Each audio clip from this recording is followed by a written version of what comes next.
Good afternoon, followers, members of the 1 year program, and welcome to this Tuesday afternoon 12 o'clock call. And I'm so glad for once I remember to say good afternoon and not good morning, because it's just after 12. Welcome to this call, and today is the Mindset Coach, and I've spent a little bit of time reminiscing about what to talk about today and where to start and what to just put on the table for us to discuss or think about. Maybe you know that in some of these Tuesday sessions, we just stir a little and we leave you and we run away. But because we stirred a little, you have something to go think about and something to go maybe apply your mind to. And today I'm back in Think and Grow Rich, Napoleon Hill's book, and I'm on page 100. And whenever I go through the book, and I know where stuff is in the book because I know the book as well, because it's part of my life.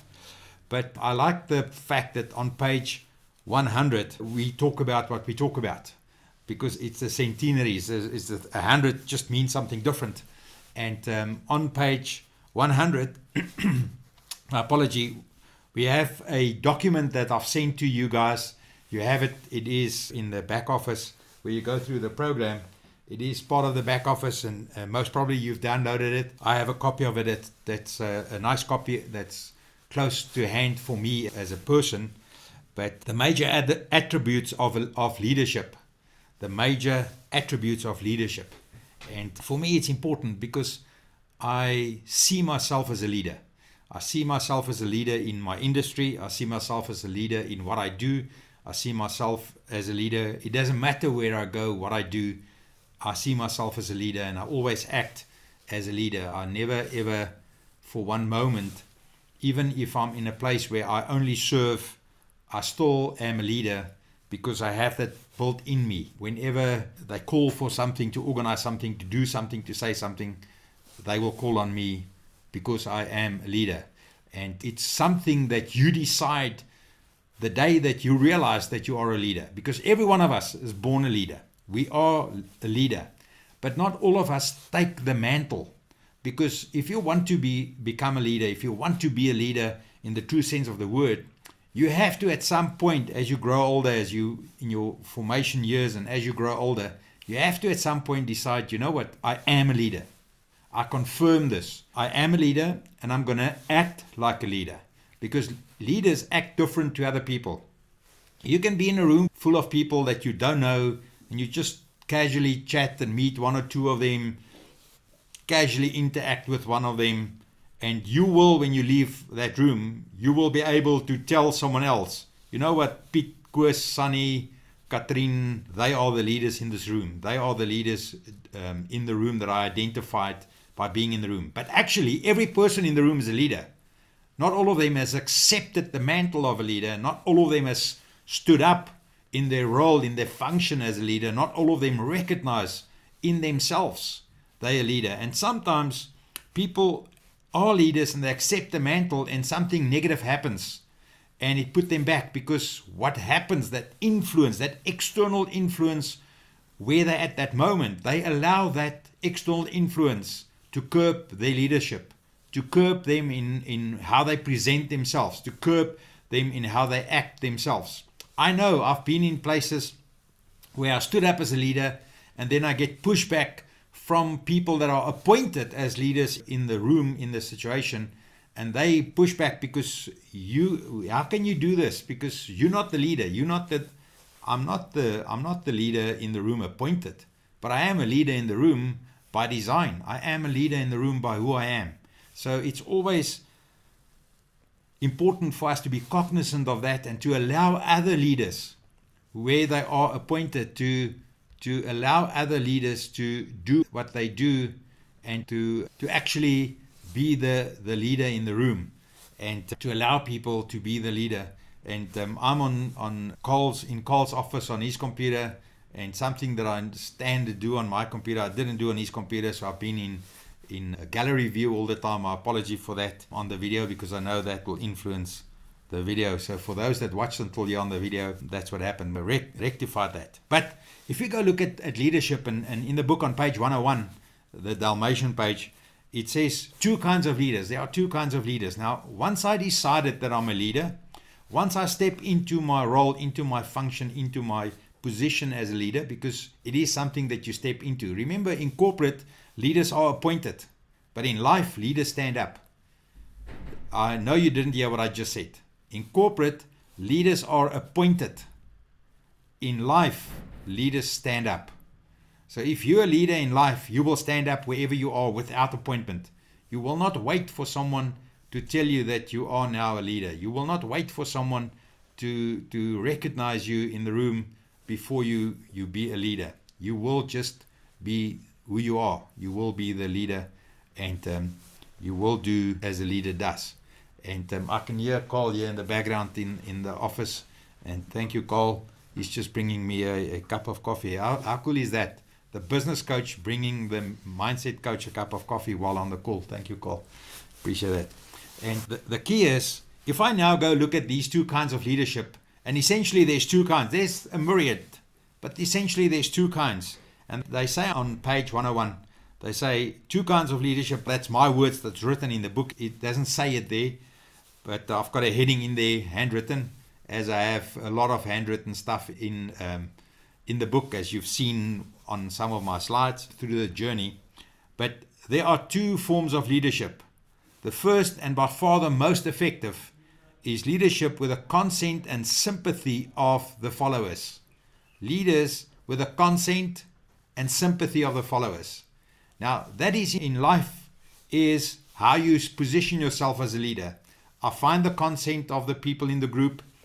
I find their sympathy for what I'm doing, in what I'm doing, and therefore I stand up, and therefore I'm doing.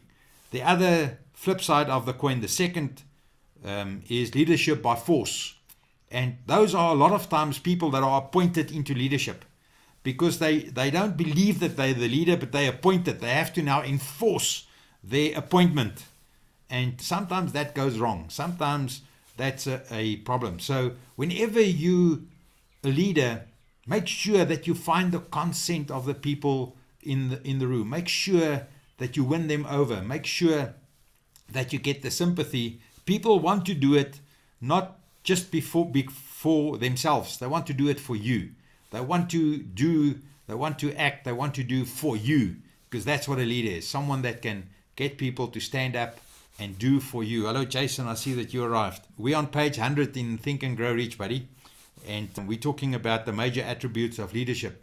And now I'm just going to highlight one or two of these major attributes of leadership as we find it in Think and Grow Rich. Unwavering courage based upon knowledge of self. Now, for me, there's a key. It continues there and say knowledge of your field or your occupation or whatever. And I'm now reading into the sentence. It's not printed like that in there. But the key is, if you're a leader, and I say again what I said earlier, every person is born a leader. But not every person takes up that mantle. Not every person have the courage. Not every person have the history and the background to accept the fact that they're a leader. Some people allow the influence, the external influence on their life to stop them from ever playing a leadership role. I had, a few years back, I had someone that needed to do public speaking, and the person was very afraid of public speaking.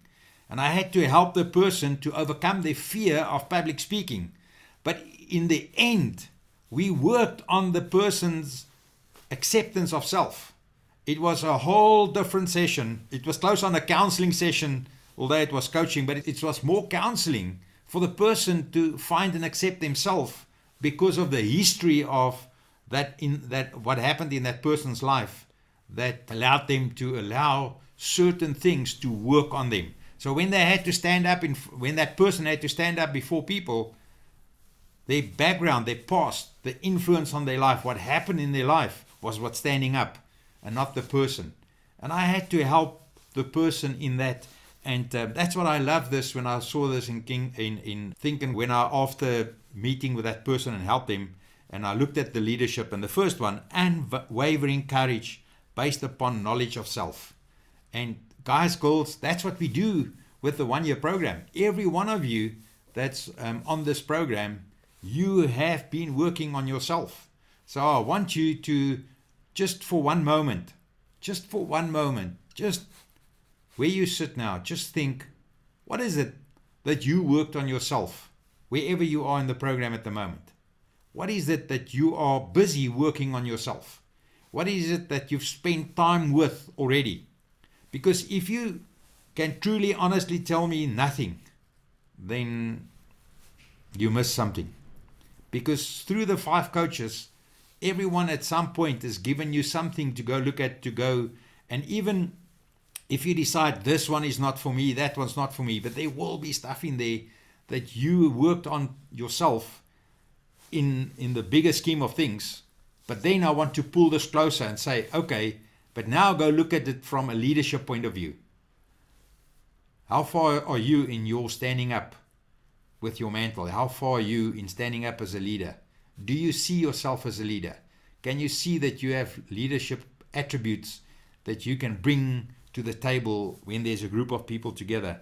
I'm not going to read all the points. There are 11 of them, but I'm just going to take 3 of them out. And the first one is unwavering courage based upon knowledge of self.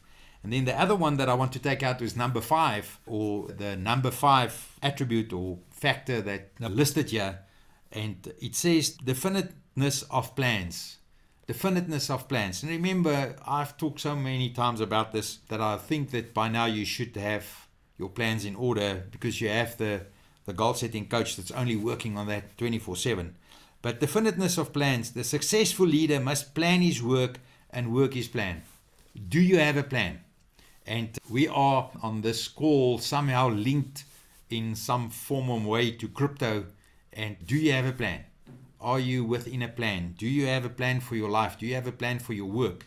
And whatever you do, I know Jason has got an amazing plan. He just recently, thank you, Jason. Don't worry, I won't tell the detail. But recently, Jason reframed his plan for this year. And he said, I have to reframe some goals, because Jason knows exactly from when I met Jason for the first time until today, Jason still have the same dream, is the same goal, the same thing that he's working towards. But that's the big end of this working on it, end of it, conclusion of working on his dream. That's the dream that he will step into, and he knows what it will feel like when he attains that. He knows what it will feel like when he step into that. But along the way, you have to genuinely, periodically, just reframe that and go look back into it and see, hey, you know what? I deviated a little from this plan. I'm a leader. Because I'm a leader, I should have a plan and I should work on my plan. And that's how I pull people with me. And for anyone that's married, you will know that you are in a team. Once you're married, once you have kids, the team gets bigger. But the moment that you get married, you're in a team. And you always have to make sure that your team is working with you and not against you. You always have to make sure that your team is rooting for you and not pulling in another direction. And that's all part of this definiteness of plan, and that we in life that we sometimes miss. But that plan, that definiteness of plan, starts with me and my spouse, so that we get to it. And then the last one that I would like to talk about today is sympathy and understanding. Number 8, sympathy and understanding. And as leaders, we sometimes become hard on other people. We sometimes look at something and it's not done, it's not set up, it's not in the form and the way that we would have done it. And then the way that we talk to the people, the way that we talk to the people in the team, the way that we talk to the people around us with regards to that is in a negative way. Because how could they have done this?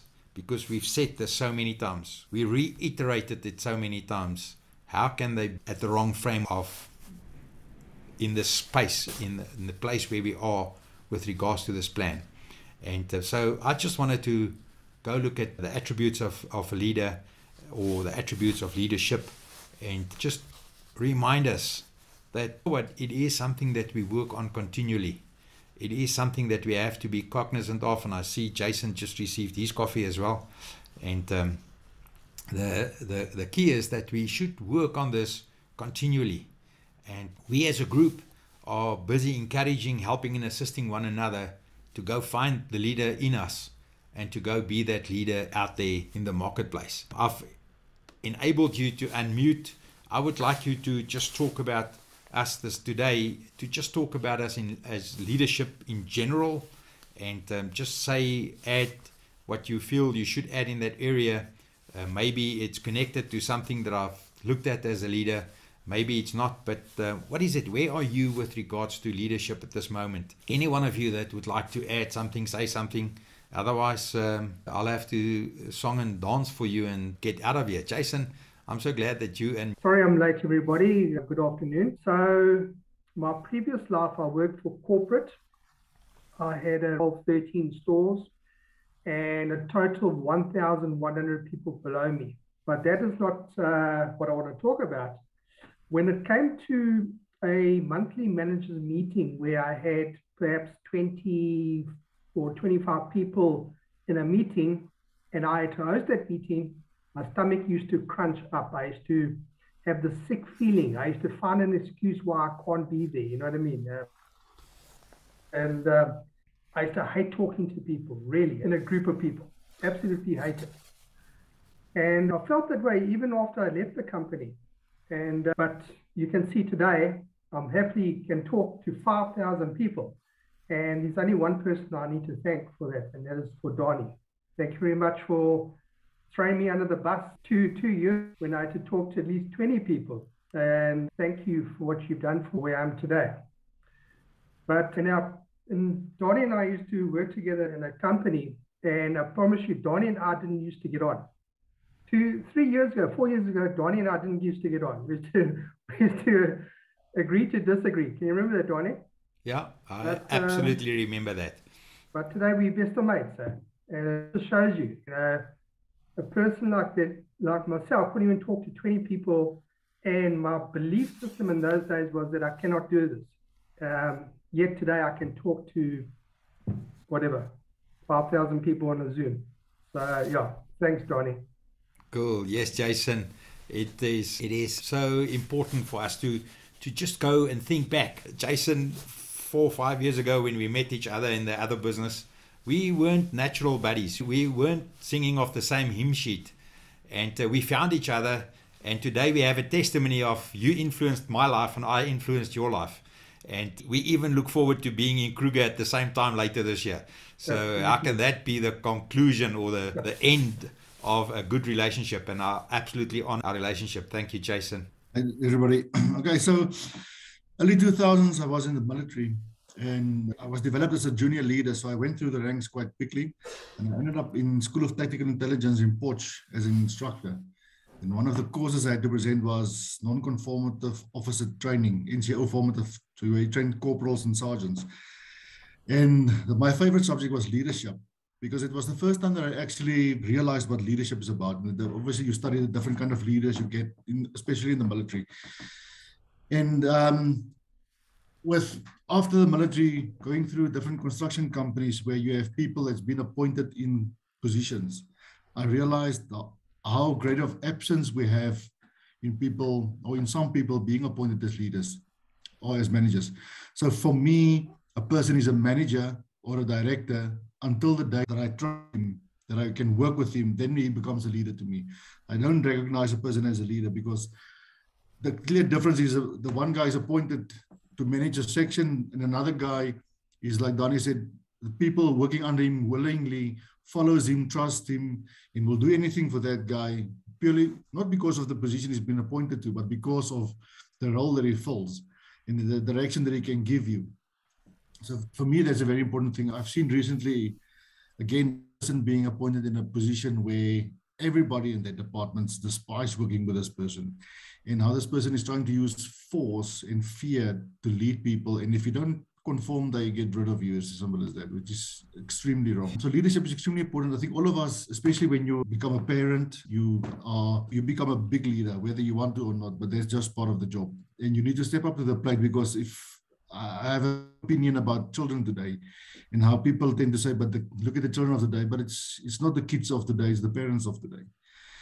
So that's why leadership, especially for kids, is extremely important. And so, yeah, that's just what I want to say. I'll share a video of Simon Sinek. He does a lot of leadership development. So he's got very interesting video clips. So I'll just share it on the group a bit later. You guys can look at it. Very interesting. Cool. Thank you, Willie. Yes, I've learned over the years, I've learned a lot from other people with regards to leadership, and definitely Simon Sinek is one of those that I'm a fan of. So I've learned a lot with him. You're welcome to share. And Stephen, before we ask you, I'm just going to read what Catherine said in the chat box. I've struggled with leadership. I know I have it within me, but I have always stepped back. I do have a passion for people and love listening to their stories and want to build and encourage, but lack of self-confidence, inferiority has always stopped me. And that's what we try and help and assist with in this program. That's what we do. And Catherine, I want to congratulate you for being part of this program and for being willing to be vulnerable in that area and to come and share that with the people on the call and to say, but this is my reason. And Catherine, does it sound like where I started with this morning when I talked about it? That's exactly what it is. And we need to help and assist one another to have a testimony like Jason to say, you know what, I was afraid to talk to a small number of people, and today 5,000 people is not scaring me. Jason, if you weren't prepared on the banter call this week on Sunday evening when you saw 5,000 people on the call plus, and you had to go on the call, you would have frozen. Your brain would have just stopped working, and it didn't. You've done a brilliant job. Thanks, Donnie. Yeah, absolutely. And for those people that don't know, Craig actually phoned me up at 7 o'clock in the evening saying that they can't get Sheldon and Carl, and we have to go onto the YouTube at 8 o'clock. So I had an hour left to try and put, not like the spider webs like I used to have. So yeah, I had to frankly try and get my charts in order, but yeah, I think it went well. It went very well. Thank you, Jason. We're so proud of what you decided to become, because you've had to make decisions and during the course of your life, and the culmination of those decisions brought you to today. So well done. Stephen, I see that you're unmuted. Yeah, just stop me if you can't hear me. I'm just pondering the dichotomy between the external face of leadership and the internal face of leadership, if that makes sense to you. So I'm just thinking about the incongruence between sometimes what we see from our leaders and what's happening inside of those leaders. And leadership for me has not ever been a problem. I've usually been able to step up into leadership. But what I'm dealing with right now is that, whilst it might be calm and good on the outside, what is happening on the inside? So I'm not happy with the difference between the outside and the inside in my personal life, and that's what I'm really working on right now. That's what I'm struggling with, and I'm grappling with for the program. I don't know what you think about the difference between the outside. I think that's a very relevant thing, and particularly relevant for me right now. Thank you. Cool, thank you, Stephen. And how congruent is Stephen today to humble himself and to go and come and share this with us? So thank you, Stephen. I honor that for sharing that with us. And we need to make sure that we don't have a disconnect in who we are and who we portray ourselves to be. Because in being a leader, it should be who you are. It should not. Catherine helped or shared herself, and again, very congruent, to share that she always steps back of being the leader, and because she lacks self-confidence. And the key is, if I now just push her to go and be something that she's not, she will leave the meeting and feel worse than before she entered into the meeting where I forced her into something. We have to help and assist you, Stephen, to be congruent with regards to inside and outside. And something that Willie said is, see leaders that take up the leadership role, but I don't like how they do it. I don't like what they do, because they have to use fear to get people to follow them. They have to use fear. And the key is for us, I cannot go and point at someone else and say, you do it incorrectly. You're doing this. I can only where I have relationship with someone and I earn the right to assist and help them, go and gently lean against them and say, this is how I feel we can help in this area. Can I assist you?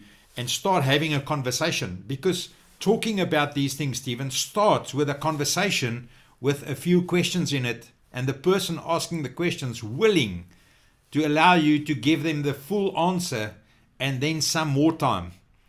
Willing to allow you to think about what you're saying and what you're experiencing in saying that, for you to go through the full circle in self with regards to your experience with it. Because if you cannot frame it, it's difficult to work on it. If you want to work on something, you have to go frame it for yourself. And in leadership, you always have to start framing it in who you are in yourself. And I just want to use the words again from the book today. That's why I've opened it, because I was going to say it differently.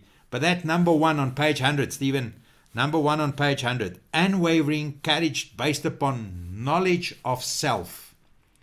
And we need to go and frame leadership for ourselves. I need to go and understand where I am in myself so that I'm congruent in my leadership.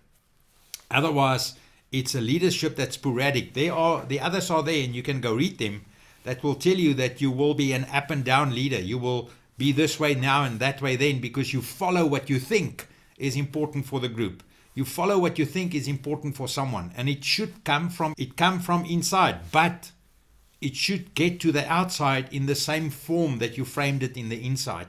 And for a lot of people, they frame it on the inside, but due to inferiority, due to their past, due to a lack of the will to stand up, due to that lack of confidence, they have framed it inside, but when it comes out, they cannot control it.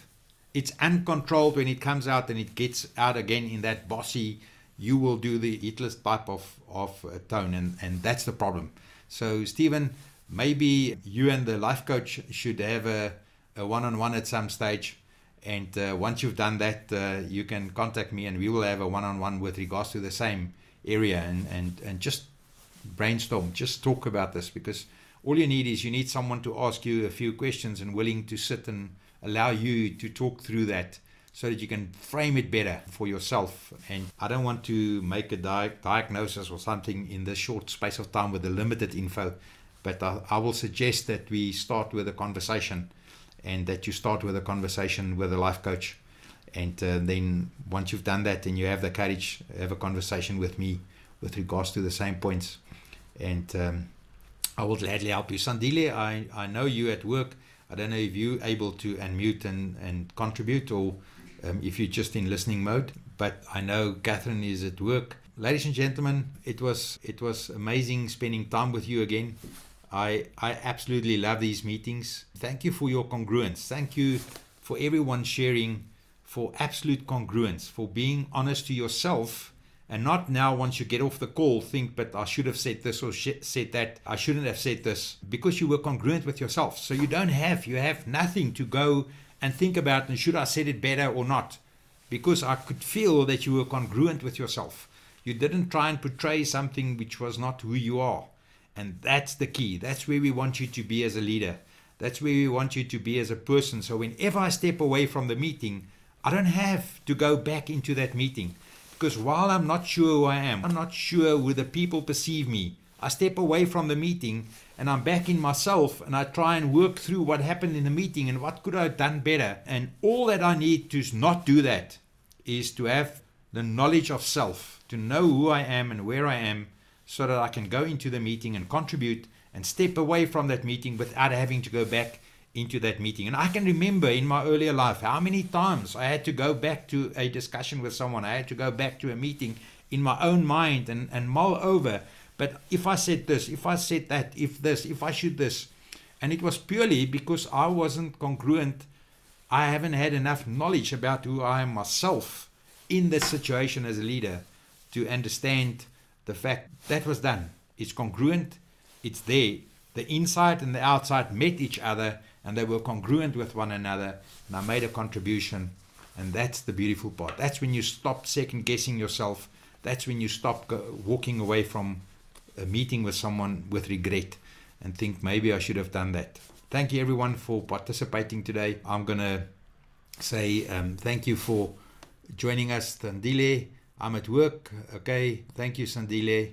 I understand that you're at work, but thank you for being on the call, and thank you for your participation, for those that were able to participate today. I appreciate you, and I love this journey with you, And I learned a lot again this morning. As I framed my words, I learned from it again, and I learned from your contributions. Thank you very much. Have a good one. I bless you. Bye-bye.